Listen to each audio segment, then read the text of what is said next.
आज भगवान ने कहा, देवियों अपने अपने घर को जाओ, यहाँ क्यों आई हो? जंगल बड़ा खतरनाक है। गोपियों ने कहा, संसार को छोड़कर प्रभु आपसे हमने रिश्ता जोड़ लिया है, आपको अपना मान चुकी हैं, अब भला आपको छोड़कर हम कहाँ जाएं?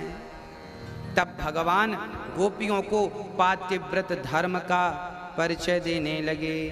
देवियों, नारी को सदा ही अपने पति का सम्मान, नारी को सदा ही अपने पति की सेवा करनी चाहिए। कभी भी नारी को अपने पति का त्याग नहीं करना चाहिए। क्या कहा भगवान ने? दोहशीलो दुर्भगो वृद्धो जड़ो रोग्य धनो पिवा। पति कैसा भी हो, नारी को चाहिए कि वो अपने पति का आदर करे, सम्मान करे, कभी भी पति का अनादर ना करे। ये नारी का धर्म है। नारी कैसी हो? पतिव्रता हो। आज भगवान ने नारी धर्म का वर्णन किया है। नारियों को बहुत सावधान होकर सुनना चाहिए। सुनना तो पुरुषों को भी चाहिए, क्योंकि अभी मैं पुरुष धर्म का भी निरूपण करूंगा। पहले नारी धर्म का कर दूं, फिर पुरुष धर्म का करूंगा। नारी कैसी हो? पतिव्रता हो, जो अपने पति के सिवा स्वप्न में भी पराये पुरुष का चिंतन ना करे, जो पति के सोने के बाद सोए, जागने के पहले जाग जाए, भोजन करने के बाद भोजन करे और पति की आज्ञा को भगवान की आज्ञा मानकर पालन करे, ऐसी नारी को तो आप पतिव्रता मानो, और जो इसके विपरीत हो उसे उल्टा जानो। जो नारी अपने पति की आज्ञा का पालन ना करती हो, जो नारी अपने पति के सिवा भी पराये पुरुष को देखती हो, वो नारी उल्टा कही जाती है। ऐसी नारियों का कोई दर्शन कर ले तो पाप लगता है। कैसी नारियों का? जो उल्टा होती हैं। और जो पतिव्रता नारियां होती हैं, इनके घर तो भगवान भी भिखारी बनकर पड़े रहते हैं।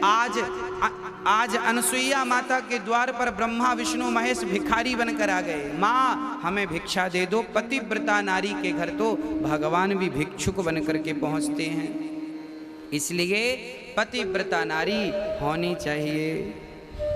नारी का धर्म है पति की सेवा करे, और जब उसका पति संसार में ना रहे, अब आज मैं आपको ये भी बताऊं कि जब आपका पति संसार में ना रहे तो आपको परेशान होने की जरूरत नहीं है। जो जगत के पति हैं, उन परमात्मा से अपना रिश्ता जोड़ लो, उन्हें अपना पति मान लो। हम सभी कहते हैं कि तुम हो एक अगोचर,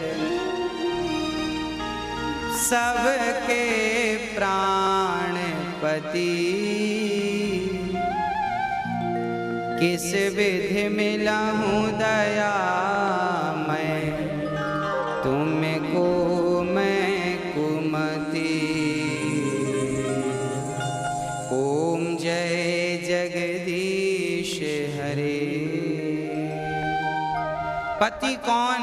बोले परमात्मा। जब संसार का पति साथ छोड़ के चला जाए तो परमपिता परमात्मा को अपना पति मान लेना, वही सबके पति हैं यथार्थ में। कोई भी अकेला अपने आप को ना समझे, सबके साथी भगवान हैं। तो उन नारियों को जिनके अपना अब नहीं है, पति नहीं है, पुत्र नहीं है, कोई नहीं है, तो कभी अपने आप को अनाथ ना कहना। जिसके नाथ जगन्नाथ हों, भला वो अनाथ कैसे हो सकता है? सबके नाथ तो श्री जगन्नाथ जी हैं, उनके रहते कोई अनाथ कैसे हो सकता है? सबके पालनहार परमात्मा हैं। इसलिए चिंता ना करें, चिंतन करते रहें।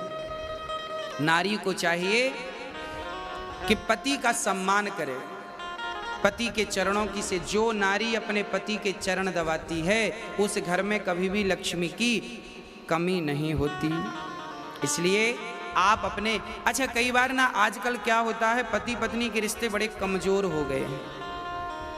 पत्नी आई पढ़ी लिखी, पति भी पढ़ा लिखा, पत्नी भी 50,000 रुपये महीना कमाती है, पति भी 50,000। एक दिन पति ने कहा, सुनो जरा यहाँ आओ, जरा ये देखो तुमने ये गलती की, ये किया। अब कुछ उसको कह दिया उसके पति ने कि तुमने ये गलत किया है, ये ठीक कर लो, ऐसा कर लो। वो गुस्सा हो गई। ज़्यादा उपदेश मत दिया करो हमें, हम भी कम पढ़ी लिखी नहीं है, तुमसे ज़्यादा कमाती हैं। अरे भाई, पत्नी भी कमा रही है, पति भी कमा रहा है, बात बुरी नहीं है। पर पत्नियां कमा कमा करके यदि ये कहने लग जाएं कि हम कमा रही हैं, तो क्या होगा? तो क्या आपके रिश्ते चल पाएंगे?